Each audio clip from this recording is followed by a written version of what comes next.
దేవునికి స్తోత్రం కలుగుతాను. ఇవాళ మా చిన్నోడికి కొంచెం జలుబు జ్వరం రావడం వల్ల మనం రాలేకపోయాడు. మంచిది లేకుంటే వాడే చూసుకుంటాడు. దేవునికి స్తోత్రం కలుగుతాను. హల్లెలూయా. 2 తిమోతి 1వ అధ్యాయము 15 నుండి 18 వచనాలు ఉన్న 3 మాటలు ఉన్న మాటలు నేను చెప్తాను. త్వరగా మనం వెళ్ళిపోదాం. 3 మాటలు, ఆ 3 వచనాలు మాత్రమే చదవండి. 2 తిమోతి 1వ అధ్యాయము 15 నుండి 18 వచనాలు. ఆసియాలోని వారందరూ నన్ను విడిచిపోయినను సంగతి నీ వెరుగుదువు. వారిలో పుగేలు హెర్మోగేనే అనువారు ఉన్నారు.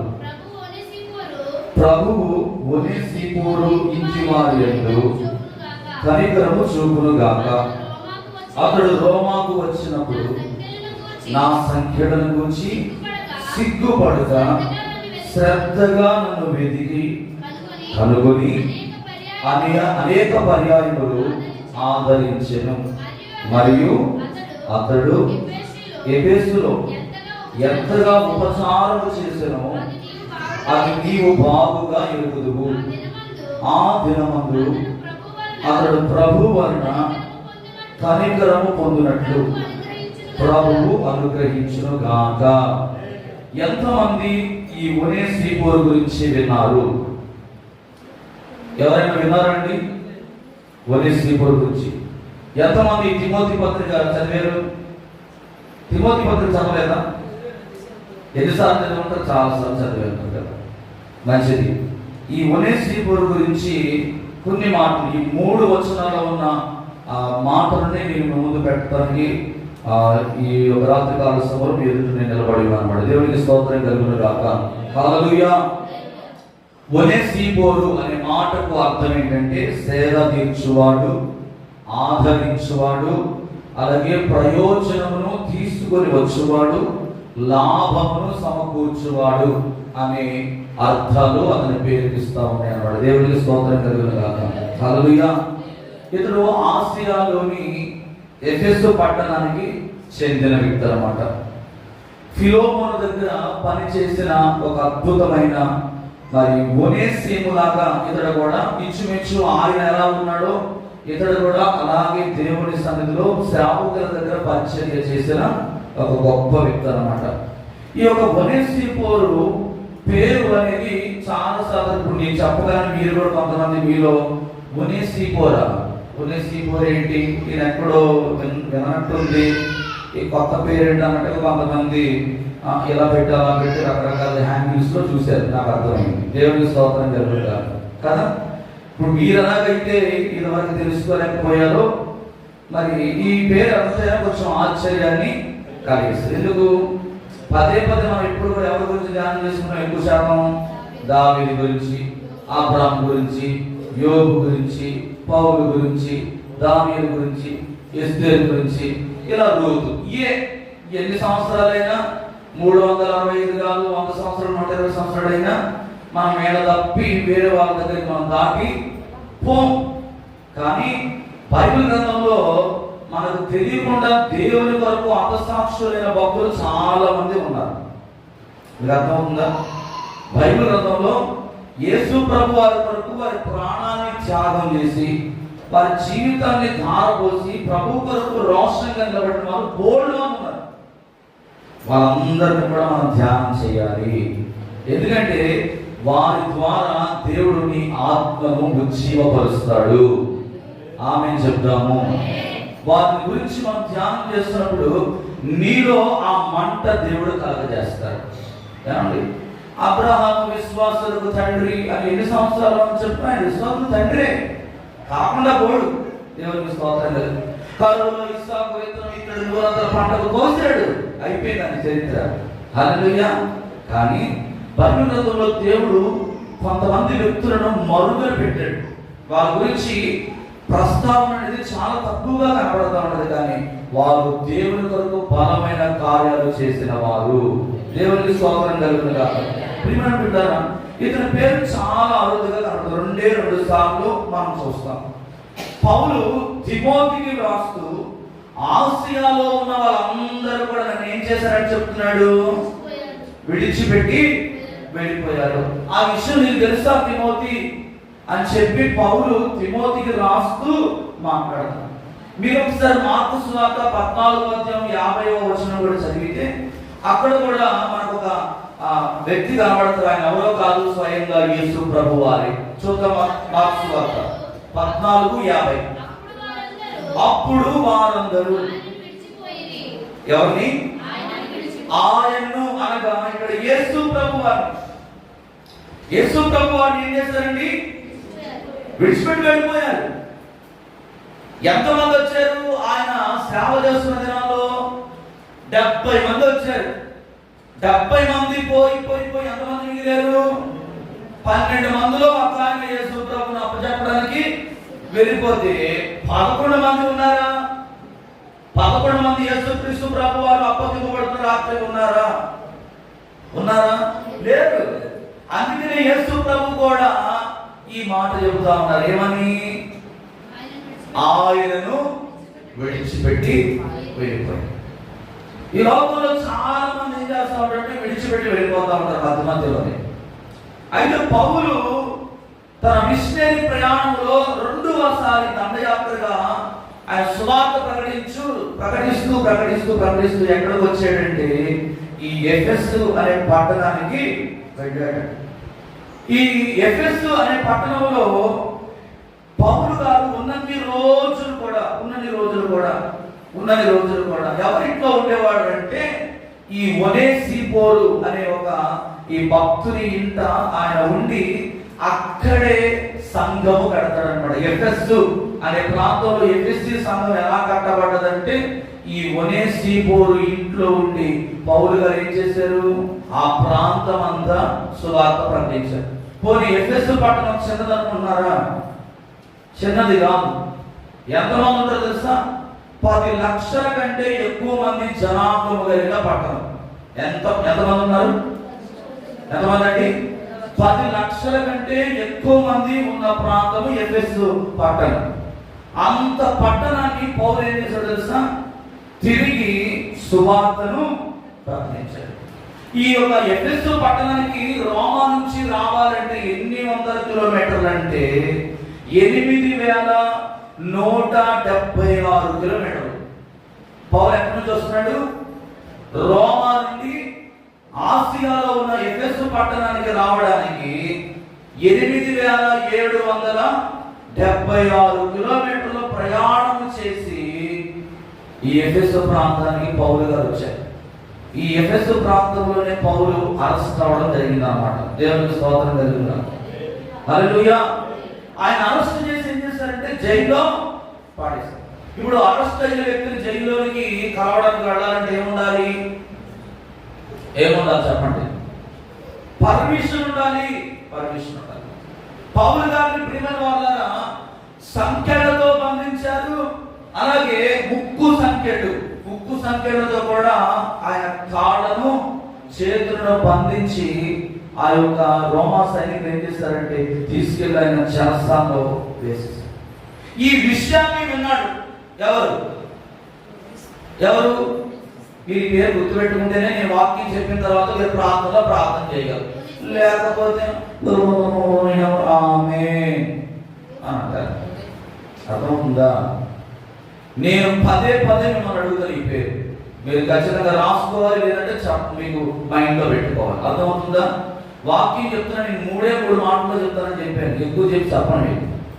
ఎక్కువసేపు చెప్పినా మీ మైండ్లో ఉండదు. మీరు చిన్న మైండ్ కదా, కాబట్టి మీరు ఎక్కువసేపు చెప్పండి. ఈ చెప్పే 3 మాటలైనా జాగ్రత్తగా వినండి. అడుగుతాను.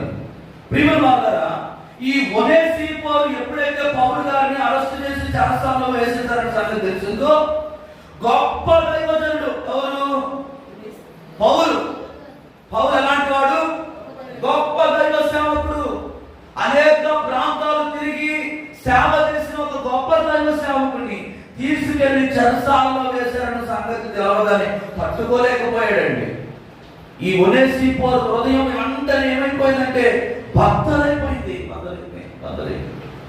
ఎలాగైనా కూడా పౌలు గారిని నేను చూడాలి అని చెప్పి ఏం చేసేవాడంటే తరచుగా ఈయన వ్యాపార పనుల మీద రోమాకు వెళ్తూ వస్తూ వస్తూ ఉండేవాడు. 10 లక్షల కంటే ఎక్కువ మంది జనాభా ఉన్న ఈ ప్రాంతంలో ప్రియమైన వాళ్ళారా, ఎఫెసు పట్టణం నుండి రోమాకి ఎన్ని కిలోమీటర్లు చెప్పాను? 8176 కిలోమీటర్లు. ఈ ఒనేసిఫోరు ఏం చేశాడంటే రోమాలో ఉన్న పౌలు గారిని చూడడానికి వస్తా ఉంటాడు అన్నమాట. పనుల నిమిత్తం, పని అని చెప్పి వంక పెట్టుకొని వ్యాపార సంబంధమైన కార్యక్రమాల కొరకు నేను వెళ్తున్నానని చెబుతూ ఏం చేస్తాడంటే అంత దూరము ప్రాణానికి తెగించి సాహసం చేస్తూ ఒంటరి మీద ప్రయాణం చేస్తూ వస్తుంటాడు. ఈ మాటలు ఎందుకని తిమోతికి పౌలు రాస్తా ఉన్నాడు? క్వశ్చన్, ఎందుకు రాస్తున్నాడో చెప్పండి. పౌలు గారు ఈ మాటలు ఎందుకని తిమోతికి రాస్తున్నాడు? ఎందుకని చెప్పనా? ఎందుకని రాస్తున్నాడంటే నీవు కూడా రాబోయే దినాల్లో ఒనేసిఫోరు లాగా సాహసము కలిగి దేవుని సేవ చెయ్యాలని. దేవునికి స్తోత్రం కలుగుగా. పరిచర్య అంటే ఆషామాషి కాదండి. డబ్బు నుండి నువ్వు చర్చి కట్టేసినంత మాత్రాన, పరిచర్య పెట్టినంత మాత్రాన ఆ పరిచర్య దీవెనకరంగా జరిగిందా? జరగదు. సాహసోపేతంగా దేవుని కొరకు ఏం చేయాలి? అది అందుకని క్వశ్చన్ చేస్తున్నాడు పౌలు గారు తిమోతికి. పడుతుంది చూడాలి, ఎవరు నిద్రపోకండి. అందుకని తిమోతిని పౌలు అడుగుతున్నాడు, ఓ తిమోతి, నీవు కూడా రాబోయే దినాల్లో ఒనేసిఫోరు లాగా నువ్వేం చేయాలి తెలుసా? నీ జీవితాన్ని త్యాగము చేయాలి. పరిచర్య అంటే ఒక సవాలుతో కూడుకున్నదండి. పరిచర్య అంటే ఏంటి? సవాలు. ప్రతిరోజు ఒక సవాలు ఉంటాయి. సేవకుడికి సవాళ్ళు ఉంటాయి. ఆత్మీయంగా బలపడిన వారు దేవుల్లో ఎదుగుతా ఉంటే వారు ఎలా లోకంలో పడేయాలి, ఏ విధంగా వారిని దేవుని నుంచి వేరు చేయాలి, ఏ విధంగా వారిని దేవుని నామానికి అవమానకరంగా మరి వారి మీద నిందలు వేయాలని సాతాను వాడు ఏం చేస్తాడంటే ప్రతిరోజు కూడా వాడు ఏం చేస్తాడు? పొంచి ఉంటాడు. సేవ అంటే ఏంటో తెలుసా? సవాలు. ఈ సవాళ్ళన్నీ కూడా ఎదుర్కోవడం కోసం పౌలు గారు తిమోతితో మాట్లాడుతూ రాస్తా ఉన్నాడు. ఈనాటి క్రైస్తవులైన మనము కూడా, మీరందరూ కూడా ఒనేసిఫోరు లాగా తయారవ్వాలి. హల్లెలూయా. ఏమి తయారవ్వాలి? ఆ సాహసోపేతమైన పరిచర్య చేయడానికి 3 రకాల లక్షణాలు కావాలి. ఏంటో తెలుసా? ఇందాక మనం చదువుకున్న వాక్యములు ఏమని చెప్పాడు అక్కడ? 2వ తిమోతి మనం చదువుకున్నాం కదా, 1:15లో. కిందకు వచ్చేసేంటి 18, 17 వచ్చిన చదవండి ఒకసారి. చదవండి.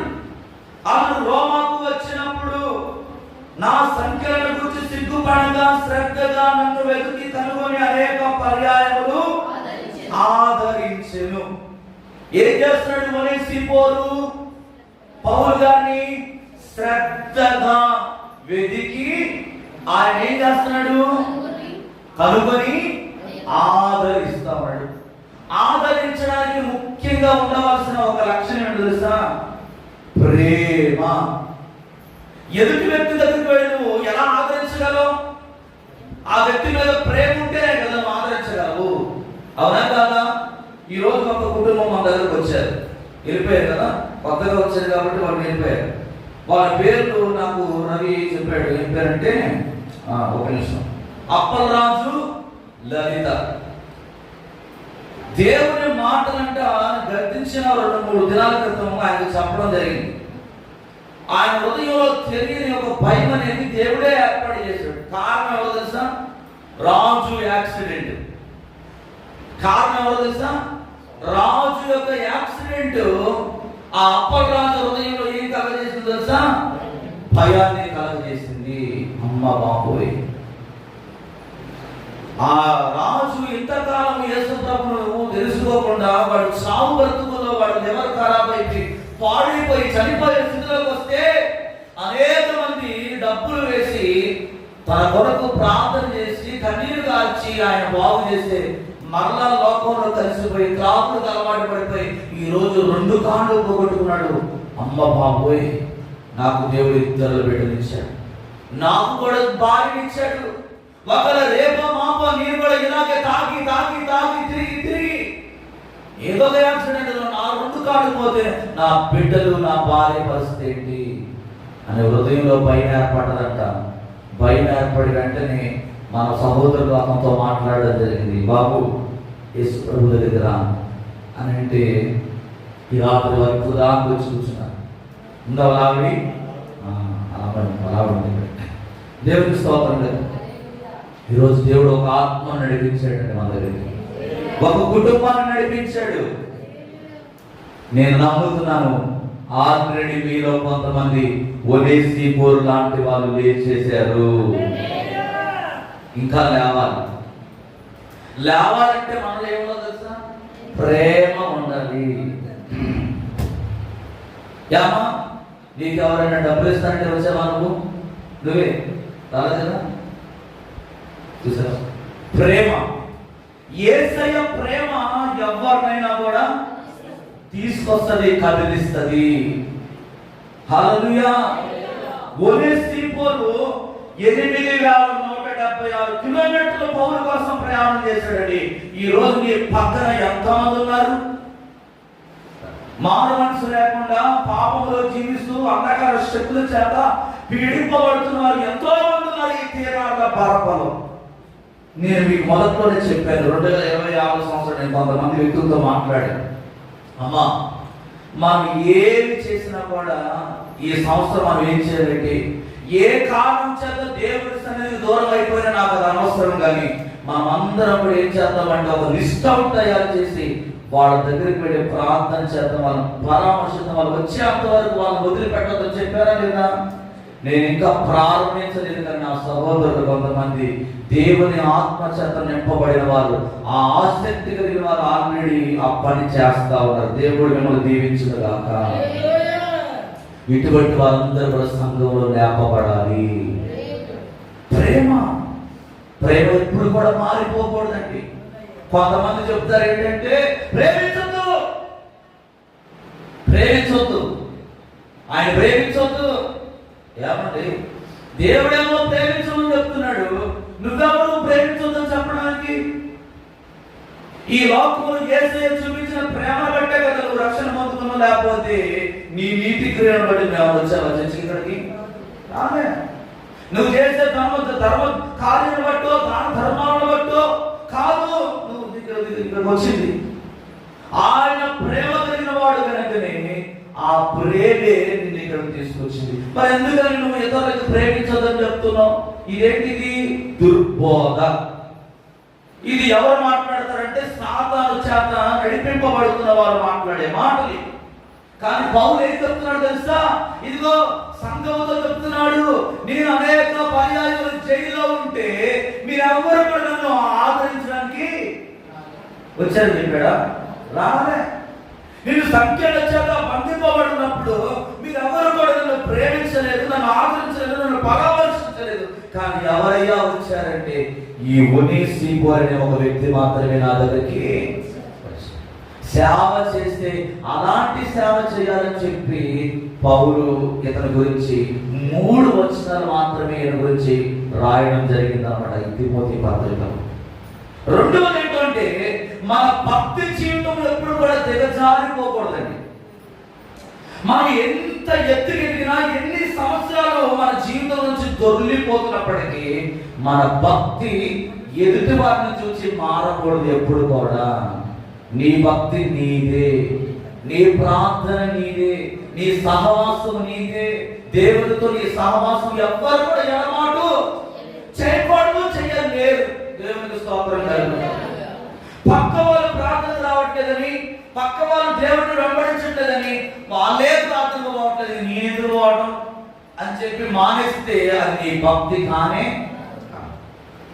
వాళ్ళు చేసే భక్తిని బట్టి నువ్వు పర్లోక రాజ్యం పోతావు, లేకపోతే నువ్వు భక్తి చేస్తే పోతావా? ఎవరు చేస్తే పోతారండి? ఎవరు చేస్తే పోతావు? నా భార్య భక్తి చేస్తే నేను పర్లోకం పోతానా? నేను భక్తి చేయాలి. నేను భక్తి చేస్తూ, నేను సరైన మార్గంలో నడుస్తూ, సరైన విధానంలో జీవిస్తేనే పరలోకం పోతాం. మా ఆవిడ భక్తి చేస్తూ ఉంది, ప్రార్థన చేస్తుంది, నేను ప్రార్థన చేయట్లేదు, భక్తి చేయట్లేదు, నేను ఆడపోతాను. నా గురించి చెప్పుకున్నా, నీ గురించి చెప్తే బాధపడదు కాబట్టి నేను చెప్తాను. నీ భక్తి చెప్పలేకపోతా 2 సంవత్సరాలు చేసుకుంటాము, అయ్యా నేను సేవ చేశానని చాలా మంది బాప్తిస్మాలు ఇచ్చాను, అనేక మంది ఆత్మలు నడిపించానంటే ఏమంటాడు దేవుడు? నువ్వెవరు నాకు? మాకు 2 శిక్ష. ఎవరి భక్తి వారిదేనండి, దేవునికి మహిమ కలుగును గాక. నీవే నీ భక్తి నిన్ను కాపాడుతుంది, ఎవరి భక్తి వాళ్ళని కాపాడుతుంది. ఎదుటి వారిని భక్తి చూసి ఎప్పుడు కూడా నువ్వు కంపేర్ చేసుకోకండి. మనం అలా చేస్తే మనం అక్కడే ఆగిపోతాం. 3వది ఏముండాలంటే మన సహవాసం ఎప్పుడు కూడా ధీటుగా ఉండాలి. ధీటుగా అంటే దృఢంగా ఉండాలి. దృఢంగా ఉండాలి. ఎవరితో నీ సహవాసం ఉండాలి? దేవునితో నీ సహవాసం ఉండాలి. ఈ సహవాసమే పౌలు గారికి చేర్చింది. ఎవరిని? ఒనేసిఫోరును ఆదరించడానికి, బలపరచడానికి. ఆ సహవాసం, ఆ ఫెలోషిప్, ఆయనకున్న ప్రేమ, ఆ భక్తి జీవితం అనేక సంవత్సరాలు ఆ ఎఫెసీ పట్టణంలో సేవ చేస్తున్నప్పుడు ఈ ఒనేసిఫోరు ఇంటిలో పౌలు జీవించిన ఆ జీవితం, వారిద్దరి మధ్య ఉన్న అనుబంధం 8176 కిలోమీటర్లు నడిపించిందండి. దేవునికి స్తోత్రం కలుగును. మనం అయితే పక్కనే ఉన్న మందిరానికి రాము. 2026 సంవత్సరం జనవరి నెల 28వ తారీఖు వచ్చేసి ఈ రోజు ఎంతమంది ఉన్నారు? పట్టు మరి 50 మంది కూడా లేదు. మన సంఘం ఎంతమంది? ఇంచుమించు ఒక 100-150 కుటుంబాలు అనుకుంటున్నాను. కానీ ఎంతమంది వచ్చారు? 50 మంది వచ్చారు. 50 మంది కూడా లేడు. అంటే నువ్వు ఎవరి కోసం భక్తి చేస్తున్నావు అర్థమైపోతుంది. దేవుడిని ఎందుకు నమ్ముకున్నారో తెలుసా? అద్భుతాల కోసం. ఈరోజు చాలా మంది దేవుడిని నమ్ముకుంటున్నారు. దేనికోసం అంటే అప్పులు పోవాలి, రోగం బాగోవాలి, సమస్యలు తీరిపోవాలి, బ్రతుకు మారిపోవాలి, బిల్డింగ్ కట్టాలి. ఇదే దీనికోసం దేవుడు అనుకుంది. ఈరోజు నువ్వు ఎందుకు వచ్చేప్పటికి, మీరు ఎందుకు వచ్చారు ఇక్కడికి? అమ్మగారి కోసం వచ్చారా? అమ్మగారు చూస్తున్నారు అటెండెన్స్ చేసుకోవడం కోసం వచ్చారా? అలా వచ్చారా? అలా వస్తే రామాకండి. ఈ ఆన్లైన్ ప్రేయర్ నీకు ఆశీర్వాదకరంగా మారాలంటే, ఈ సంపూర్ణ రాత్రి ప్రార్థన నీ జీవితంలో సంపూర్ణతలో నడిపించాలంటే నువ్వు ఎవరి కోసం రావాలి? అది నేను ఉన్నట్టే చెప్తా వాక్యం. అలా ఉందా? యేసు ప్రభు కొరకు వస్తే నువ్వు ఇతరులను మండించేవాడుగా తయారవుతావు. యేసయ్య కొరకు నీ జీవితాన్ని సమర్పించుకుంటే నీ జీవితం పూర్తిగా ఎవరు ఆధీనంలో ఉంటుందంటే దేవుని ఆధీనంలో ఉంటుంది. మనిషి కొరకు మనం వచ్చాం అనుకోండి, మనిషి మనం కూర్చోమంటే కూర్చోటం, నిలబడమంటే నిలబడతాం, పోమంటే పోతాం, రమ్మంటే. ఎందుకు? నువ్వు ఎవరి ఆధీనంలో ఉన్నావు? మనిషి యొక్క ఆధీనంలో. మనం మనిషి యొక్క ఆధీనంలో ఉండకూడదు, దేవుని ఆధీనంలోనికి రావాలి. ఈ ఒనేసిఫోరు యొక్క ఆశ ఏంటంటే, పెద్దలు ఏం చెప్తారు తెలుసా? ప్రేమ ఇప్పుడు కూడా మారు. భక్తి జీవితం దిగజారిపోతే ఇంక నువ్వు దేవుని బిడ్డగా ఉండలేవు. యేసయ్య నీ హృదయంలో నివాసం చేయాలంటే, ఆయన ఆత్మ నీలో ఉండాలంటే నీవెప్పుడు కూడా నీ భక్తిని పెంపొందించుకోవాలి. దేవుడితో సహవాసం. పౌలు అంటున్నాడు, నా సంఖ్యలను గురించి నేను సిగ్గుపడలేదు, కానీ సంఖ్యలో ఉన్న పౌలను కనుగొనడం అంటే కత్తి మీద సాము లాంటిదంట. ఒనేసిఫోరు చెప్తూ ఉన్నాడు. ఎందుకు తెలుసా? ఎందుకు కత్తి మీద సాము లాంటిదంటే, ఎఫెసీ పట్టణంలో చాలా జైలు ఉన్నాయండి. పౌలును ఏ జైల్లో వేశారో ఒనేసిఫోరుకి తెలియదు. అందుకే ఆయన కనుగొనడం అనేది చాలా కష్టతరమైన పని ఏర్పడింది. కష్టతరమైన పని అయిపోయింది. అయినా కూడా అతడు వెతకకుండా ఉండలేదు. అన్ని జైల్లో ఉన్నాయి, ఏ జైల్లో పెట్టారో తెలియదు. అయినా కూడా అతడు ఏం చేశాడంటే ఆ రోమా పట్టణం అంతా కూడా ఏం చేశాడు? జల్లెడబడతా ఉన్నాడు. నేర్పుతో, ఓర్పుతో, సహనంతో ఏం చేస్తున్నాడంటే ఆ యొక్క పౌలు గారిని వెతకడానికి అతడు ఇష్టపడుతున్నాడు. ఉదాహరణకి ఎవరైనా ఎప్పుడైనా మీ బంధువుల్లో ఎవరైనా జైల్లో ఉన్నారనుకోండి, ఎప్పుడైనా జైలుకి వెళ్ళి చూసారా? ఆయన చూసారా? నేను చూశాను. ఎట్లా ఉంటుంది పరిస్థితి? ఎట్లుంటుంది చెప్పండి. ఆడ పక్కన కంచె లోపల ఉంటాడు, మనం ఇక్కడ ఉన్నాం బయట. ఎన్ని నిమిషాలు మాట్లాడిస్తారు? 5 నిమిషాలు. ఈ 5 నిమిషాలు నువ్వు ఏం చేయాలంటే వాడితో మాట్లాడాల్సినంత మొత్తం. ఈ లోపు నువ్వు అక్కడే ఉంటావా? ఉండవు. పక్కన ఇంకొంతమంది ఉంటారు, అందరూ ఒకేసారి వదులుతారు, అందరూ ఒకేసారి బయటికి. ఎందుకు నేను చూశానంటే, ఒక పాస్టర్ గారు ఒక సేవలో, దేవుని యొక్క సేవలో నడుస్తున్నప్పుడు, సువార్త పరిచయం చేసినప్పుడు ఒక ప్రాంతంలో ఆయన అరెస్ట్ చేసి అకారణంగా తీసుకెళ్లి జైల్లో పడేస్తే, ఆ మండలంలో ఉన్న సేవకులు అందరూ కలిసి మేము ఆ పాస్టర్ గారిని దర్శించడానికి వెళ్ళినప్పుడు చూశామన్నమాట. హల్లెలూయా. జైలు జీవితం అంటే మన ఇంట్లో ఉన్నట్టుగా ఉండదండి. మన ఇంట్లో ఉన్న వెసులుబాటు అక్కడ ఉండదు. మన ఇంట్లో ఉన్న సౌకర్యాలు అక్కడ ఉండవు. నేను మా ఇంట్లో మంచం మీద పడుకోను, నీకు మంచం కావాలంటే మా చేస్తారా? నీకు లేదు. కట్టిక నేల మీద పడుకోవాలి. మా ఇంట్లో పరుపు మీద పడుకోవాలంటే నువ్వు కుదరదు అక్కడ. మా ఇంట్లో బిర్యానీ తిన్నాను, వారం చికెన్ మటన్ తిన్నా, నాకు చికెన్ మటన్ కావాలంటే పెట్టరు. ఒక నీట సారు వస్తారు, ఒక ఉడకని అన్నం మొత్తంలో పడేస్తారు. ఇంతే. ఇంత చూడు, జైల్లో ఉన్న వారి జీవితాన్ని చూస్తే నీకు అర్థమవుతుంది ఎంత ప్రయాసము, ఎంత బాధ ఉంటుందో. అటువంటి బాధను అనుభవిస్తున్నాడు ఎవరంటే పౌలు గారండి. కానీ ఆ అనుభవిస్తున్న బాధ విషయంలో పౌలు ఏమాత్రం కూడా సిగ్గుపడడం లేదు, బాధపడటం లేదు. ఎందుకో తెలుసా? దేవుని కొరకు అతడు చేతనైనంత మట్టుకు ఆయన దేవుని కొరకు నిలబడ్డాడు. రోమా రాసిన పత్రిక 1వ అధ్యాయము 15-16 వచనాలు ఒకసారి చూద్దాం. రోమిలకు రాసిన పత్రిక 1వ అధ్యాయం 15-16. రోమ పత్రిక 15-16 చదవండి. 1వ అధ్యాయం 15-16. కాగా నా వలనైనంత మట్టుకు రోమాలో మీకు సువార్త ప్రకటించుటకు సువార్తను గూర్చి నేను సిగ్గుపడువాడు కాను. ఏలయనగా నమ్ము ప్రతి వానికి, మొదట యూదునికి గ్రీసు దేశస్తునికి కూడా రక్షణ కలుగు చేయటకు దేవునికి స్తోత్రం కలుగుగా. పౌలు ఏం చేశాడంటే తన జీవితంలో నా వలనైనంత మట్టుకు రోమాలో మీకు ఏం చేస్తున్నాను, నేను సువార్తను ప్రకటించడం సిద్ధముగా ఉన్నాను అంటున్నాడు. నా వలనైనంత మట్టుకు అంటే పౌలు జీవితంలో ఏ రోజు కూడా రెస్ట్ తీసుకోలేదు. సమయం దొరికినప్పుడల్లా అనేక వందల కిలోమీటర్ల ప్రయాణం చేసి ప్రయాసపడదు. ఒక్కోసారి డబ్బులు కూడా లేవు ఆయన చేతిలో, తినడానికి తిండి లేదు. అనేక రాత్రులు చీకట్లో గడిపాడు. మనం చెప్పుకున్నాం.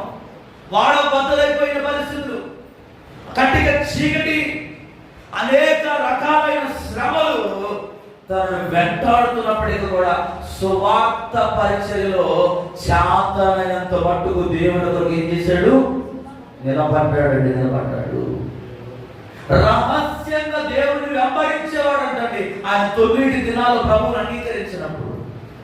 ఎందుకంటే భయంకరమైన పరిస్థితులు రోమా ప్రాంతంలో యేసు ప్రభువును ఎవరైనా ఆరాధన చేశారని తెలిస్తే తీసుకెళ్ళి ఏం చేసేవాళ్ళు?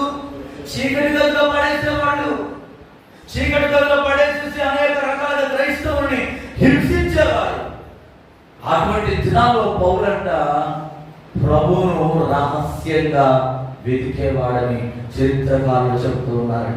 ఇదే రోమపత్రిక 20:21 కూడా చదివితే 20:21 ఆయన అదృశ్య లక్షణములు అనగా ఆయన నిత్య శక్తియు దేవత్వమును జగదుత్పత్తి మొదలుకొని సృష్టింపబడిన వస్తువులను ఆలోచించడం వలన తేటపడుచున్నవి కనుక వారు నిరుక్తుడై ఉన్నారు. మరియు వారు దేవుని ఎరిగి ఆయన దేవునిగా మహిమపరచలేదు, కృతజ్ఞతాస్తుతులు చెల్లింపలేదు. కానీ అది దేనివేనండి వాసన పెట్టుకుంటా ఉన్నారు.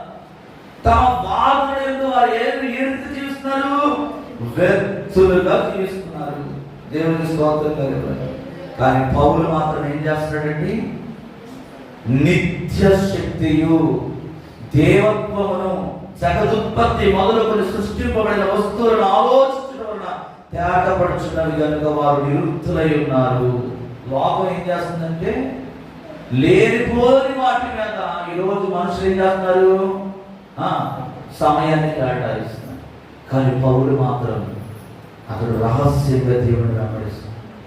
ఒక క్రైస్తవుడుగా నువ్వు ఉండాలంటే ఈ లోకంలో నువ్వు ఎప్పుడు కూడా దేవుడిని వెంబడించేవాడుగా ఉండాలి. మనుషులు ఎదుట దేవుడిని నువ్వు ఒప్పుకోవాలి. ధైర్యంగా ఈరోజు సంఘంలో బైబిల్ పెట్టుకుని రావడం కంటే రావడం చాలా మంది ఏమైపోతుంది? కష్టం అయిపోతాం. కొంతమంది కొన్ని ప్రాంతాలు మీరు గమనించండి, ఎప్పుడైనా ఎలా వస్తారు? ఒక చిన్న పాకెట్ బైబిల్ కొనుక్కొని స్టైల్గా మీరు సిటీలో వెళ్ళి చూస్తే మీకు తెలుస్తుంది. సిటీలో ఏం చేస్తారు? చిన్న చిన్న బైబిల్ జోబులో పెట్టుకొని స్టైల్గా వస్తారు. ఫోన్ మాత్రం చేతిలో ఉంటుంది, బైబిల్ మాత్రం ఎక్కడ ఉంటుంది? జోబులో ఉంటుంది.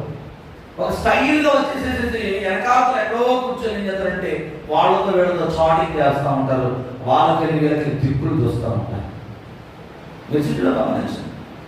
కానీ దేవుడి కృప ఏంటంటే మన సంఘంలో అందరూ కూడా బైబిల్ పట్టుకుని వస్తారు. బైబిల్ పట్టుకుని వస్తున్నారు లేదా?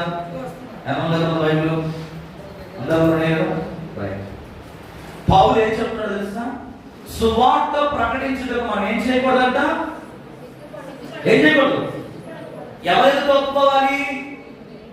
మన రాఘేనమ్మ గారి తల్లి రాజమ్మ గారు, పాస్టర్ జో ప్రిన్స్ గారు అద్భుతమైన మాటలు చెప్పాడు. సువార్త ఎట్లా చెప్పాడు తెలుసా?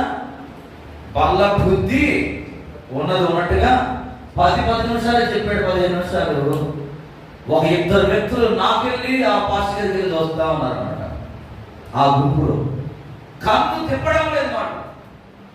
కన్ను తిప్పకుండా ఆయన వాక్యం చెప్తుంటే ఆయనకి నాకు చూసావు, ఇవి నీ కోసమే మాటలు అని చెప్పి నేను మనసులో అనుకున్నాను అనమాట. హల్లెలూయా. దేవుడు నీ గురించే మాట్లాడుతున్నాడు. మారితే బ్రతుకుతావు అంతే కదా. దేవుని మాటలు ఎలాంటివి? బ్రతికించేవి. ఈ బ్రతికించే మాటలు ఏం చేయలేదు, ధైర్యంగా చెప్పాలి. ఎక్కడ? చాటు మాటన కాదు, మనుషులందరి ఎదుటను చెప్పగలగాలి. ఒనేసిఫోరు పౌలును ఆదరించడానికి ఆ ధైర్య సాహసాలు కలిగి ఉన్నాడండి. పౌలు కూడా అటువంటి ధైర్య సాహసాలు కలిగి సేవ చేశాడు. చేస్తే అటువంటి సేవ చేయాలి. ఒక్కొక్క సేవ చేయడం అవసరం.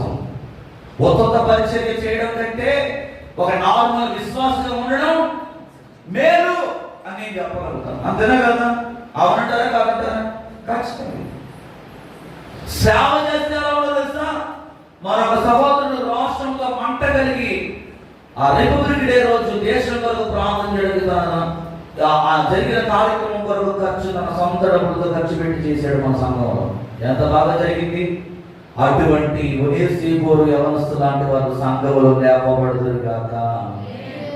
ఈ రోజు ప్రకటించకపోతే నువ్వు ఎప్పుడు ప్రకటిస్తామండి? ఆయన రాబోతున్నాడు. ఇంకా నీ కోసం, నీ కుటుంబం కొరకు, నీ బిడ్డల కొరకు నువ్వు ఇంతకాలం చేసిన ప్రార్థన చాలు. ఇక నువ్వు చేయాల్సిన ప్రార్థన ఏంటో తెలుసా? నీ చుట్టుపక్కల ఉన్న వారి కొరకు నువ్వు ప్రార్థన చేయాలి.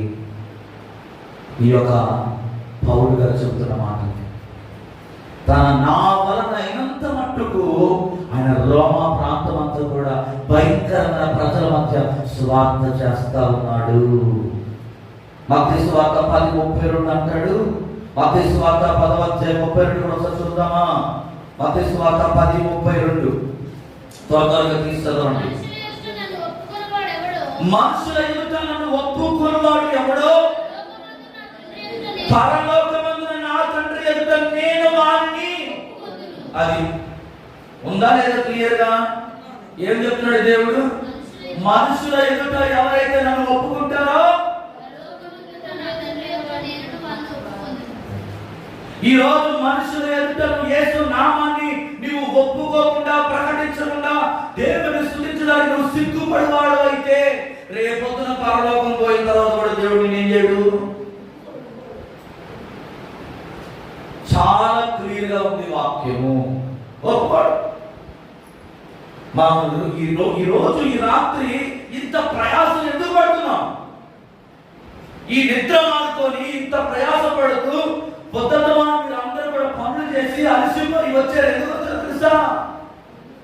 దేవుని నామాన్ని అనేక మంది ఎదుటను ప్రకటించడానికి, అనేక మంది దేవుని దగ్గరికి రావడం కొరకు నువ్వు ఇక్కడికి వచ్చావు. అంతేనా? లేకపోతే వేరే ఉద్దేశంతో వచ్చారా? కాదు కదా. అదే ఈ రాత్రి నువ్వు ఎలాగైతే వచ్చావో రేపు అన్ననాడు బయటకు వెళ్ళినప్పుడు కూడా అదే అభిషేకంతో నువ్వు ప్రజల ఎదుట నువ్వు దేవుణ్ణి ఏం చేయాలి? ఒప్పుకోవాలి, ప్రకటించాలి. దేవుని గురించి దేవుని కొరకు నువ్వు నిలబడేట్టుగా మారాలి. దేవునికి స్తోత్రం కలుగును. సేవల గురించి అప్పుడు మనం సిగ్గుపడకూడదండి. ఆయన సేవకుల గురించి సిగ్గుపడకూడదు. నేటి దినాల్లో చాలా మంది సంఘాలు ఏం చేస్తున్నారంటే సిగ్గుపడతా ఉంటారు. ప్రతి దానికి ముందుకు వచ్చి పాటలు పాడమంటే వాళ్ళని సిగ్గుపడతారు, ప్రార్థన చేయమంటే సిగ్గుపడతా ఉంటారు, పరిచర్య చేయమంటే సిగ్గుపడతా ఉంటారు. కానీ మనం ఎప్పుడు కూడా సిగ్గుపడే వారంలో మనము ఉండకూడదు. 71వ కీర్తన 15-16 వచనాలు కూడా ఒకసారి చూస్తే, 71వ కీర్తన 15-16 వచనాలు ఒకసారి చూద్దాం. 71వ కీర్తన. నా నోరు దినమెల్లా వివరించును, అవి నాకు ఎన్న సత్యము కావు.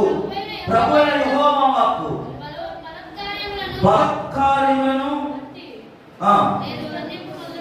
నేను వర్ణింప మొదలు పెట్టేది. ఏమంటాడండి? నీ నీతిని గూర్చి నా నోరు ఏం చేయాలంట? వివరిస్తున్నామా? దినమెల్లా సమయం దొరికినప్పుడల్లా కూడా మన నోరు ఏం చేయాలంటే దేవుణ్ణి వివరించాలి. మత్తయి సువార్త 25:36 కూడా మనం చదివితే, మత్తయి సువార్త 25:36 ఒకసారి చూద్దాం. మత్తయి సువార్త 25:36, 25వ అధ్యాయం 36. దిగంబరుని నా పట్టణించితిని, నా లోకిని నన్ను చూడవచ్చితిని, చెరసాలలో ఉంటిని. దేవునికి స్తోత్రం కలుగును. ఈ మాట ఎవరు చెప్తున్నారు? ఈ మాట ఎవరు చెప్తున్నారు? స్వయంగా యేసు ప్రభువారు చెప్తున్నారు. ఏమన్నాడు ఆయన? నేను దిగంబరునై ఉన్నాను, మీరు నాకు బట్టలు ఇచ్చారు. నేను రోగినైనప్పుడు నన్ను మీరు చూడవచ్చారు. నేను చెరసాలలో ఉన్నప్పుడు నా యొద్దకు మీరు వచ్చారని ప్రభువే స్వయంగా చెప్తున్నాడు. మనం చదువుకున్న 2 తిమోతి 1:17లో ఈ ఒనేసిఫోరు కూడా ఏం చేస్తాడు తెలుసా? పౌలును శ్రద్ధగా ఎదుగుతున్నాడండి. ఎంత శ్రద్ధగా ఉన్నాడో చూడండి. దొరికేంత వరకు కూడా ఎదుగుతున్నాడు. యేసు ప్రభు దగ్గర కూడా అలాగే వచ్చాడు. ఆయనే స్వయంగా చెబుతున్నాడు, ఈరోజు నీ కోసం ఎంతో మంది ఎదురు చూస్తున్నారండి. నీ ఆదరణ కొరకు ఎంతో మంది ఎదురు చూస్తున్నారు. నీవు మాట్లాడే ఆ ఓదార్పు కలిగించే మాటల కొరకు ఎంతో మంది మరి ఎదురు చూస్తూ ఉన్నారు. కన్నీళ్ల చేత నింపబడి కష్టాల్లో కూరుకుపోయి ఆ కష్టాల నుండి ఎవరు విడిపిస్తారని అనేక మంది నీ కోసం ఎదురు చూస్తూ ఉన్నారు. ఈరోజు నువ్వు ఒనేసిఫోరు వలె నీవు శ్రద్ధగా అటువంటి వారిని వెతకేవాడుగా ఉండాలి. వారి దగ్గరికి వెళ్ళిన కష్ట సుఖాలను పాల్పొందులు పొందుకోవాలి. వారిని ఆదరించేవాడుగా ఉండాలి. వారి మీద నువ్వు ప్రేమను చూపించేవాడుగా ఉండాలి. అదే నిజమైన భక్తి అని దేవుని లేఖనం తెలియజేస్తా ఉంది. భక్తి చేసినటువంటి భక్తి చేయాలి. మత్తయి సువార్త 7వ అధ్యాయం 7-8 వచనంలో ఏమంటున్నది? మత్తయి సువార్త 7వ అధ్యాయం 7-8 ఏమంటున్నాడు? అడుగుడి మీకు ఇవ్వబడును, వెతుకుడు మీకు దొరుకును, తట్టుడి మీకు తీయబడును, అడుగు ప్రతివానికి. దేవునికి స్తోత్రం కలుగును గాక. అడుగు ప్రతివానికి ఏమొస్తుంది? ఏమంటున్నాడు? అడగండి, వెతకాలను, వెతికితే దొరికే దేవుడు ఆయన. వెతుకుతున్నామా? మనం ఏం వెతుకుతాం? క్రైస్తవం అంటే ఈరోజు చాలా మంది ఏమనుకున్నారంటే ప్రాస్పరిటీ అంటే ఆశీర్వాదం, మెటీరియల్ థింగ్స్, కార్లు, బంగారము, మంచి మంచి చదువులు, పిల్లలకి చక్కని భవిష్యత్తు మార్గం ఉండాలని. అప్పుడు దేవుడు ఇస్తాడండి. ఆయన నమ్ముకున్న వారిని ఎప్పుడు కూడా అనాథంగా నిన్ను ఎప్పుడు పేదవాడిగా ఉంచే దేవుడు కాదు. ఆయన మనం ఎప్పుడు కూడా ఇలాగే ఉంచుతాడు కానీ ఇలా ఎప్పుడు కూడా ఉంచాడు. ఇలా ఉంచుకునే పరిస్థితి మనకు మనమే తెచ్చుకున్నాం కొన్నిసార్లు. ఆయన ఎప్పుడు కూడా మనం ఇలాగ పెట్టాడండి. ఆయన మనం ఎప్పుడు కూడా ఇచ్చేవారిగా దేవుడు మనని. అందుకే అంటున్నాడు, ఇదిగో మీరేం చేయాలి, వెదకాలి, వెదుకుడి మీకు దొరుకును, తట్టుడి మీకు తీయబడును. నువ్వు తట్టాలి దేవుడిని. ఆయన తలుపు, ఆయన నీ తలుపును తడుతున్నప్పుడు ఆయన స్వరాన్ని వింటే ఆయన నీ గృహంలోకి వస్తాడు, నీ హృదయంలోకి వస్తాడు, నీ జీవితంలోకి వచ్చేస్తాడు. ఆయన వస్తే నీ జీవితం అంతా కూడా మారిపోతుంది. ఈ ఒనేసిఫోరు వెలుగుతూ ఉన్నాడు. ఎవరిని?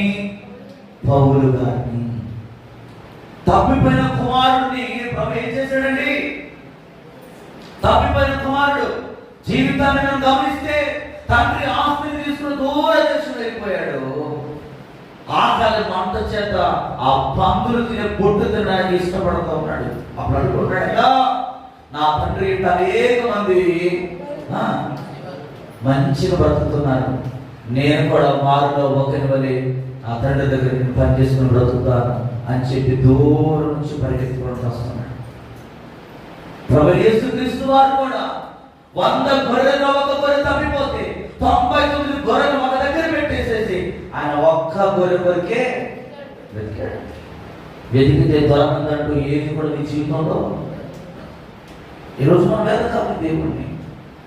ఆయన మనకు దొరికేంత వరకు మనం ఎప్పుడైతే వెతుకుతామో మన జీవితాల్లో గొప్ప కార్యం మనము చూస్తాం.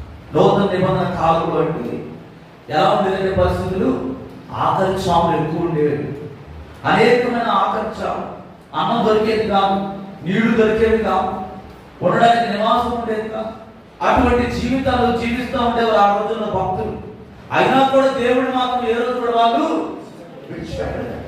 చావడానికైనా సిద్ధపడ్డారు కానీ దేవుడు మాత్రం విడిచిపెట్టారు. వారు దేవుడు నమ్ముకున్నందుకు దేవుని గుణలక్షణాలు ప్రకటిస్తున్నారని చెప్పి బంధువులు వదిలిపెట్టి వెళ్ళిపోయారు, స్నేహితులు విడిచిపెట్టి వెళ్ళిపోయారు, సహాయం చేసే వాళ్ళందరూ కూడా వదిలిపెట్టి వెళ్ళిపోయారు. ఎవరు కూడా వారిని ఆదరించలేని పరిస్థితి. ఆ రోజున సేవ అంటే, సువార్త అంటే, ప్రభు నమ్ముకున్న వారంటే ఎలా ఉండేదంటే ఒక అంటరాని వారిలాగా చూశారు. ఈరోజు నేటికి కూడా చాలా ప్రాంతాల్లో అంటరాని వారిని చూస్తున్నారు ప్రజలు. యేసు ప్రభు నమ్ముకోవడం అంటే ఇదేదో తెప్పాడ దేవుడు, ఈ ఇక్కడ దేవుడు కాదు ఆయన అనుకుంటారు. క్రైస్తవం అంటే మతం మారడం అంటున్నారు. కాదు కాదు, క్రైస్తవం అంటే ఏమని చెప్పాడు దేవుడు? క్రైస్తవం అంటే ఏంటండి? మతము కాదు, మనస్సును మార్చుకోవడం. క్రైస్తవం అనేది మతము కాదు, మార్గం. నేనే మార్గము, సత్యము, జీవము అన్నాడు ఆయన. యోహాను 1:11 మనం చదివితే ఏమని తెలుసా? పునరుత్థానము, జీవమును నేనే. ఆయనే నిన్ను పరలోక రాజ్యానికి తీసుకెళ్ళేవాడు. తప్పుడు అప్పుడు చెప్తున్నావా? ఈ రోజు నీ జీవితంలో ఈ ప్రాణము నువ్వు జీవిస్తున్నావంటే, నువ్వు చూస్తున్నావంటే, నువ్వు నడుస్తున్నావంటే ఇదంతా కూడా ఎవరిచ్చింది తెలుసా? దేవుడిచ్చిన జీవితం. ఈ జీవితాన్ని ఇప్పటి వరకు నువ్వు వృధా చేసేదేమో, ఈ రోజు నుంచి నువ్వు మళ్ళీ వెనక్కి తిరిగి చూడకూడదు. అర్థమవుతుందా నా మాటలు? అర్థమవుతుంది కదా? ఒకసారి నువ్వు దేవుని దగ్గరకు వచ్చావంటే అందరూ నిన్ను విడిచిపెట్టేసిన దేవుడు మాత్రం నిన్ను, దేవుడు ఎప్పుడు విడిచిపెట్టాడు. ఇక్కడ కూర్చున్న అందరూ కూడా నీకు తెలుసు కదా, ఒకప్పుడు భయంకరమైన జీవితాలు జీవించేవారు. పాపపు బ్రతుకులో జీవించిన ఈ మనుషులందరినీ కూడా దేవుడు ఏం చేశాడు? రక్షించి ఈ రోజు నీ కళ్ళ ముందే వారు ఎలా బ్రతుకుతున్నారు? దేవునికరంగా బ్రతుకుతున్నారు. ఈరోజు నువ్వు కూడా ఏం చేయాలి? చావైనా బ్రతుకైనా దేవుని కొరకు మీ భార్య భర్తలు ఇద్దరు కూడా, ఆనాడు పౌలు అనే భక్తుడు ఎలాగైతే చెరసాలలో వేసే సంఖ్యల చేత బంధించినా కూడా అతడు ఏమాత్రం కూడా దేవుని కొరకు సేవ చేయడానికి సిగ్గు పడలేదు. ఈరోజు నీ జీవితంలో కూడా ఏం తెలుసా? దేవుని కొరకు నిలబడాలి. 18వ వచనం ఏమంటాడు? మరి అతను ఎఫెసులో ఎంతగా ఉపచారం ప్రకారం చేస్తాను అది నీకు బాగుగా ఎరుగుదు. ఆ దినమున అతడు ప్రభు వలన కనికరము పొందినట్లు. అది ఒనేసిఫోరు అనేక పర్యాయములు పరిచర్య ఎవరు చేశాడండి? నేను స్టార్టింగ్ చెప్పాను, 8,776 కిలోమీటర్లు ప్రయాణం చేసి ఒకసారి రాలేదు, తరచుగా అనే మాట రాయబడ్డది. వ్యాపార కార్యకలాపాల కొరకు పౌలును పరామర్శించడానికి ఒనేసిఫోరు ఏం చేస్తున్నాడు? పరిచర్య అంటే చాలా మంది ఏమంటారు తెలుసా? మార్కు సువార్త 10:45 ఏముంది? 10:45 ఏముంది? మనిషి కుమారుడు పరిచర్య చేయించుకుంటాడు, రాజు గారి పరిచర్య చేయడకు. ఈ పరిచర్య భాగం ఎవరిది? పాస్టర్ గారి అని చెప్పాడు దేవుడు. పాస్టర్ గారి పరిచర్య విశ్వాసంతో నిర్మాణంలో కూర్చోవాలని చెప్పాడు బైబిల్లో. హలో, చాలా మంది ఏమో మాట్లాడతారు తెలుసా? పాస్టర్ గారు అన్ని చేయాలండి. దేవుడు ఏం చెప్పాడు? నేను పరిచర్య చేయడానికి వచ్చాను కానీ పరిచర్య చేయించుకోవడానికి. వీళ్ళందరూ ఎవరో తెలుసా? తెలుగు తక్కువ అన్నమాట. సులువుగా తప్పించుకోవడానికి మాట్లాడే మాటలు మాట్లాడుతున్నారు ఈరోజు చాలా మంది. కానీ ప్రభు అలా చెప్పలేదు. పరిచర్య అంటే అందరూ చేయాల్సిందే. దేవుడు మాకు ఒక బాధ్యత ఇచ్చాడు. ఆయన ఒక కృప మా మీద, ఒక మెట్టు, ఒక కృప, ఆయన కృప మా మీద కొంచెం ఇచ్చిగా ఉంది. ఒక ప్రత్యేకమైన పని కొరకు ఆయన మనం నియమించుకున్నాడు. అందరినీ నియమించుకోడండి. దానికి ఒక పిలుపు ఉంటుంది, దానికి ఒక దర్శనం ఉంటుంది, దానికి కొన్ని లక్షణాలు ఉంటాయి. బైబిల్ పట్టుకున్న ప్రతి వ్యక్తి సేవకుడు కాలేడు. దానికి కొన్ని క్వాలిటీస్ ఉంటాయి, దానికి కొన్ని లక్షణాలు ఉంటాయి, దానికి కొన్నిటిని విడిచిపెట్టాల్సి వస్తాయి. ఈరోజు ఎంతో మంది సేవ చేస్తున్నారు, బయలుదేరి వస్తున్నారండి. ఏం చేస్తున్నారు? చాలా కష్టం రాగానే ఈ సేవ వద్దు, నాకు ఏమవుతుంది, ఇప్పుడు ఏం చేస్తారు? మళ్ళీ కూలి పనులు చేసుకోవడానికి, ఉద్యోగం చేసుకోవడానికి, ఆటో తోలుకుంటూ ఏదో చేసుకుంటారు చాలా మంది బిజినెసెస్. కానీ ఈ భూమి మీద ప్రేమ చూడడం నిజమైన పరిచర్య కొరకు అపసాక్షులుగా మారిన వారు అనేక మంది భక్తులు ఉన్నారు. బైబిల్ ఏం చెప్తుంది తెలుసా? పరిచర్య చేయించుకుంటూ రాలేదంటే మనమందరం కూడా పరిచర్య చేసేవారుగా మారాలి. సంఘంలో ఉన్న ప్రతి ఒక్కరు ఆ భారాన్ని తీసుకోవాలి. సంఘంలో ఉన్న ప్రతి ఒక్కరు ఒనేసిఫోరులాగా ఆ పరిచర్య పట్ల ఆ అవగాహన కలిగి దేవుని కొరకు పౌరుషంగా నిలబడాలి. దేవునికి స్తోత్రం కలుగును గాక. ఈరోజు చాలా మంది ఈ మాటను పట్టుకొని ఏం చేస్తారంటే సేవ అంటే క్రైస్తవ సేవకుడు మాత్రమే చేయాలి, పరిచర్య అంటే సేవకుడికి సంబంధించింది, సేవకులకు సంబంధించి వాళ్ళే అన్నీ చేసుకోవాలి, మనం ఏదో వెళ్ళామా వచ్చామా అన్నట్టుగా ఉండాలి అనేటట్టుగా అట్టి పొట్టనట్టుగా కొంతమంది ఏం చేస్తున్నారు ఈరోజు చేస్తారు. ఆ సేవ ఎప్పుడు కూడా ఆశీర్వాదకరంగా మారదు. ఒనేసిఫోరులాగా నీవు పరిచర్య చేయడానికి సాహసోపేయమైన కార్యక్రమాలను ఇన్వాల్వ్ అవ్వాలి. దేవుని స్తోత్రం. అవసరమైతే నీ జోబులో వచ్చే డబ్బులు. నేను 2007వ సంవత్సరం వరంగల్ జిల్లా బానోజీపేటలో సేవ చేశాను. నా ఫస్ట్ కానుక 8 రూపాయలు. గల్లాపెట్టులో ఎంత పడదు తెలుసా? రూపాయి కాడు 8 రూపాయలు పడ్డాయి. బ్యాచులర్గా వెళ్ళాను, అప్పటికి పెళ్లి కాలేదు నాకు. 8 రూపాయలు పట్టుకొని ఎంతకంటే పెద్ద చర్చి 8 రూపాయలు పట్టుకున్నా. 8 రూపాయలు ఇచ్చింది కూడా తెలుసా? సంఘగత కుటుంబం మాత్రమే, సంఘగత ఫ్యామిలీ మాత్రమే. వాళ్ళ కూతురు కొడుకు వాళ్ళ పిల్లలు చేసిన 8 రూపాయలు చేతితో పట్టుకొని ప్రార్థన చేశాను. ప్రభువా, నీవు నన్ను ఇక్కడ ఉంచితే నీ పరిచయంలో నేను ఉంటాను, లేదా నన్ను ఎక్కడ పంపిస్తే నేను అక్కడికి పోతాను. నేను మాత్రం ఎవ్వరి దగ్గరికి వెళ్ళి నేను అడగను అని అన్నానంటే. ఒక చిన్న మూట, ఒక స్టవ్, కొన్ని సామాన్లు తీసుకొని పోయాడంతే. నా బట్టలు పట్టుకొని బైబిల్ కాలేజ్ అయిపోయిన తర్వాత 8 రూపాయలు పట్టుకొని ప్రార్థన చేసి 8 రూపాయల దశభాగం తీస్తే ఎంత ఉంటాయి? 8 రూపాయల దశభాగం తీస్తే ఎంత ఉంటుంది? ఎంత ఉండదండి? ఎంత? 7 రూపాయలతో నెలంతా పోషింపబడతామా? చెప్పండి. కానీ మీరు నమ్ముతారు నమ్మరు. 8 సంవత్సరాలు పరిచయం చేశాను అక్కడ. ప్రభు నన్ను ఎంత ఆశీర్వదించాడంటే మాటలో చెప్పలేదు. ఈ రోజు కూడా ఆ ఆశీర్వాదాన్ని మేము అనుభవిస్తూనే ఉన్నాం. అర్థమవుతుందా? దేవుడు పోషిస్తాడంటే మీరు ఎవరి కోసం రావాలి సార్? ఆయన కోసం నిలబడితే ఆయన ఏదైనా చేస్తాడు. అర్థమవుతుందా? ఒక్క రాత్రి చాలు యాకోబు జీవితాన్ని దేవుడు మార్చేశాడు. మనం చెప్పుకుంటాం కానీ మనం దాకా వచ్చేసరికి మనం ఏం చేయం? అక్కడే జరుగుతుంది లోపం అంతా కూడా. ఈ రాత్రి యేసు నామములో మన కళ్ళు తెరవబడును గాక. నేను ఆ సంఘంలో కార్పెట్స్, సౌండ్ సిస్టమ్ అన్ని కొన్నాను, అన్ని వదిలిపెట్టి వచ్చేసాను. ఈరోజు అక్కడ దేవుడు అద్భుతమైన పరిచయం జరిగిస్తూ ఉన్నాడండి. ప్రేమ బాగా నీవు సేవ చేస్తే తెలుసా, అన్నింటినీ సాక్రిఫై చేయాలి. కొన్నిసార్లు నిందలు వస్తాయి, అవమానాలు వస్తాయి, అయిన వారి మనం చూసినేస్తాయి. అయినా కూడా ఒనేసిపోరులాగా నువ్వు దేవుని కొరకు నిలబడితే ఆదరించేవాడుగా, హక్కుని చేర్చుకునేవాడుగా, కన్నీరు తుడిచే వ్యక్తిగా దేవుడు నిన్ను నిలబెట్టాడు. ఈ ప్రజల మధ్యలో నువ్వు ప్రేమించాలి. నిన్ను ద్వేషించిన వారిని కూడా నువ్వు ప్రేమించాలి. నీ మనసును గాయపరిచిన వారిని కూడా నువ్వు ప్రేమించాలి. నిన్ను హేళన చేసిన వారిని కూడా నువ్వు ప్రేమించినప్పుడే రేపొద్దున నువ్వు చనిపోయినా కూడా పరలోకంలో నా యేసయ్య నిన్ను జ్ఞాపకం చేసుకుంటాడు. హల్లెలూయా. ఈ రాత్రి కాల సమయంలో ప్రియమైన వాళ్ళ నేను ముగింపులోకి వస్తున్నాను.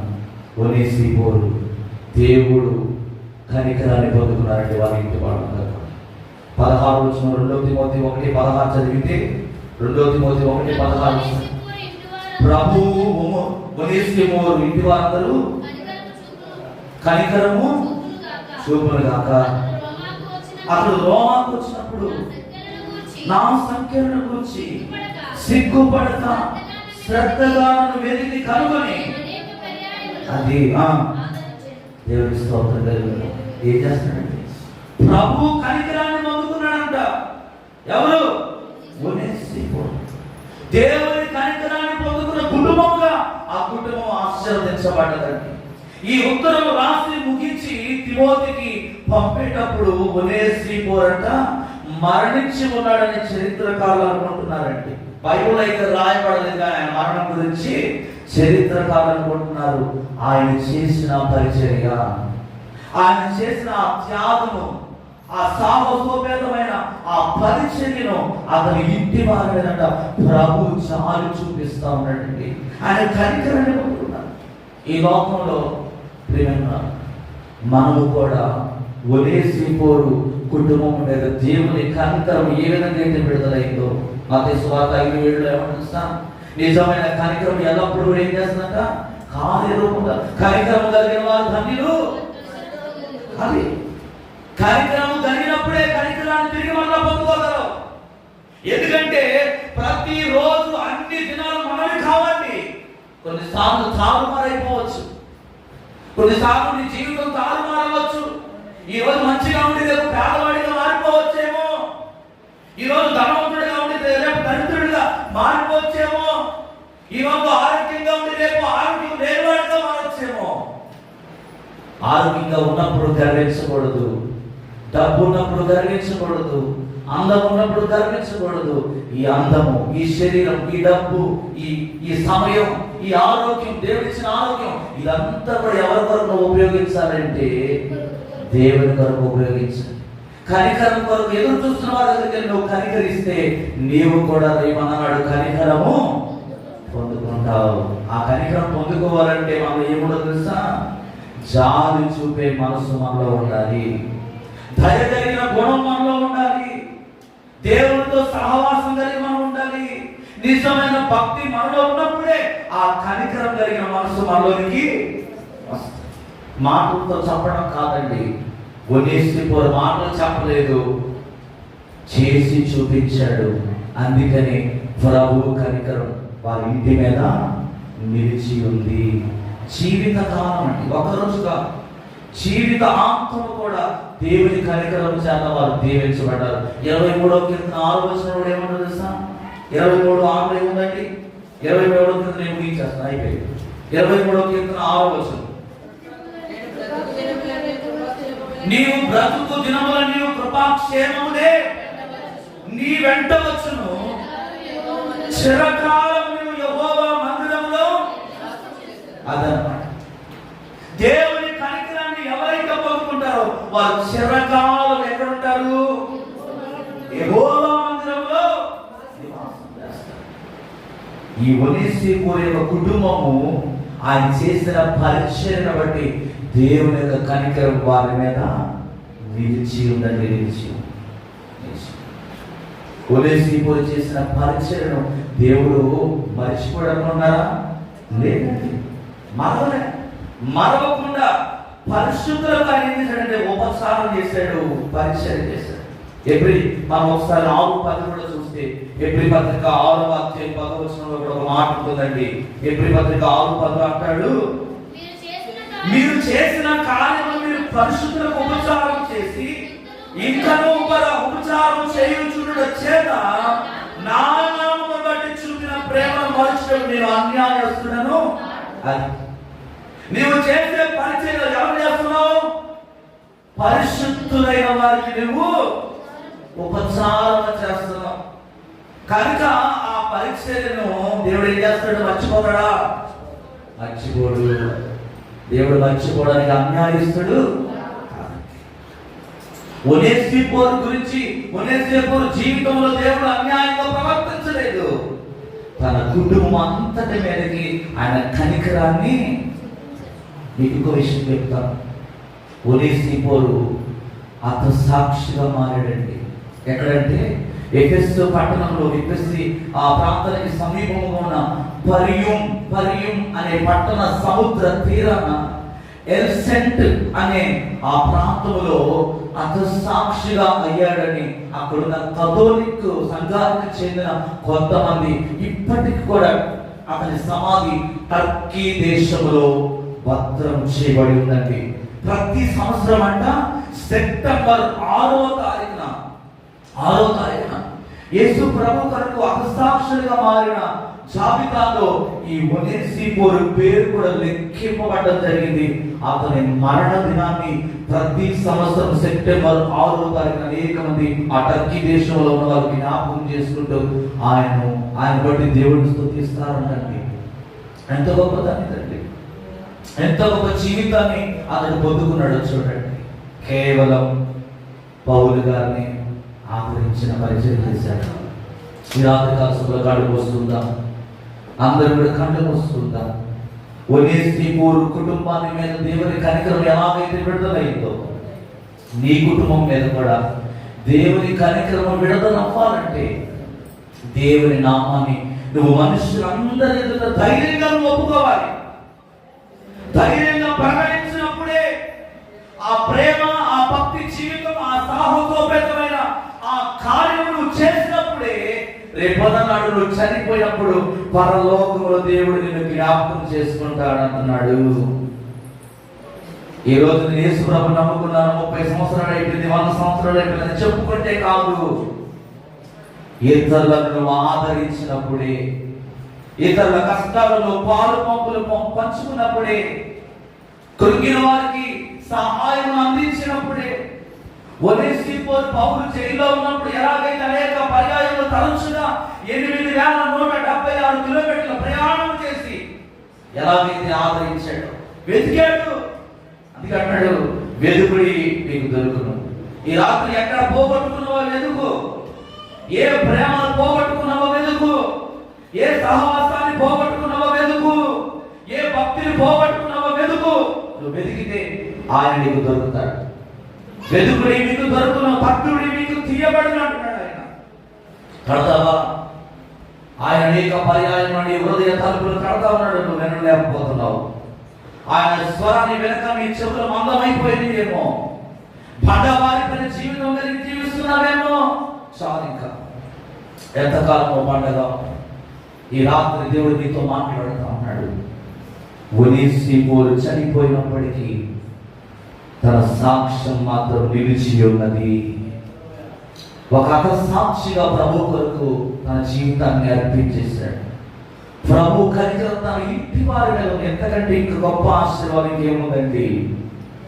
ధనము ఇవ్వలేని సంతోషం, పేరు ఇవ్వలేని సంతోషం, ఆస్తి పాస్తుల్లో లేని ఆనందం, దేవుని కొరకు సేవ చేయడంలో ఉంటుంది ఆనందం. ఒక ఆత్మ ప్రభు దగ్గరికి నడిపించబడడంలో ఉంటుంది సంతోషం.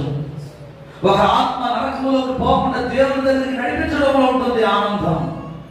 అది బిర్యానీ తిన్నంత ఆనందాన్ని కలిగిస్తుంది. ఈ రాత్రి ఒకే ఒక నిర్ణయం నువ్వు తీసుకోవాలి. నీవు ప్రేమ కలిగి ఉండాలి. నీ ప్రేమ మారిపోకూడదు. ఒకరి ఒకలాగా ఒకరి మీద ఒకరు ప్రేమించకూడదు. అందరినీ ఒకే మనసుతో నువ్వు ప్రేమించేవాడుగా ఉండాలి. ఆ యమ్మ సరిగా భక్తి చేయట్లేదని ఆ యమ్మను చూసి నీ భక్తిని నువ్వు పోగొట్టుకోకూడదు. నీ భక్తి జీవితం నీదే.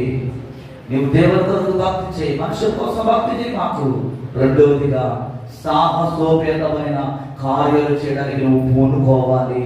అవసరమైతే నువ్వు డబ్బులు ఇచ్చి దేవుని కొరకు పరిచయం చేయాలి. అపోస్తుల పాదములకు వారు వారి ఆస్తులను అమ్మి తీసుకొచ్చారు. ఈరోజు నీవు కూడా ఒనేసిపోరులాగా నీ జీవితాన్ని దేవునికి సమర్పిస్తావా? సమర్పించావా? ఒక నిర్ణయం తీసుకో, ఒక తీర్మానం తీసుకో. ఈ రాత్రి చాలు, ఎంతకాలం జీవించిన వేషధారణ భక్తి చాలు. ఈ రాత్రి దేవుడు నీతో మాట్లాడుతున్నాడు.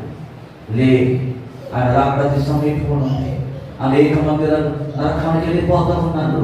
సాధారణ వాడు చేసుకుంటూ పోతా ఉన్నాడు. ఈ రాత్రి మనం లేపబడదాం, ప్రార్థన ఆత్మచేత మనం నింపబడదాం. చిన్న ప్రార్థన చేసుకుందాం. ప్రేమగల తండ్రి, పరిశుద్ధుడా, మీకు వందనాలు యేసయ్యా. నువ్వు ఎంత గొప్ప దేవుడు నాయన. ఇదిగో ఈ ఒనేసిఫోరు అనే భక్తుడు ఎప్పుడు కూడా నీ బిడ్డలో వెళ్ళలేదు నాయన. ఎక్కడో మరుగున ఉన్న వ్యక్తిని ప్రభా పౌలు అయ్యా తన తిమోతిని జ్ఞాపకం చేస్తున్నాడయ్యా. ఈరోజు ఎంతో మంది బైబిల్ అనేక మంది భక్తుల గురించి మేము ఎన్నో విన్నాం. కానీ ప్రభా ఇంతటి సాహసోపేతమైన అయ్యా ధైర్య సాహసాలు అయ్యా కలిగి అయ్యా తల్లి ఒక గొప్ప దైవజనుడైన పౌలు గారిని ఆదరించడంలో ఒక ముఖ్య పాత్ర పోషించిన ఒనేసిఫోరు గురించి రాత్రి మేము ధ్యానం చేయడానికి మాకు ఇచ్చిన గొప్ప భాగ్యం బట్టి మీకు వందనాలు ప్రభా. అవునయ్యా, మేము ఎంతో మంది భక్తుల గురించి వింటూ ఉన్నాం. కానీ మా జీవితాలు ఇంకా మారట్లేదు ప్రభా. ఎక్కడ వేసిన గొంగలు అక్కడే ఉన్నట్లుగా చాలా మంది జీవిస్తున్నారు తండ్రి. ఈ రాత్రి అయ్యా నీవు చూపించే ప్రేమ అయ్యా ఎలాంటిదో అది తెలుసుకోవడానికి ఇక్కడ ప్రతి ఒక్కరిని మీరు బలపరచండి. నిజమైన భక్తి కలిగిన వ్యక్తులను ఈ సంఘంలో ఇంకా మీరు లేవనెత్తమని ప్రార్థన చేస్తున్నాం.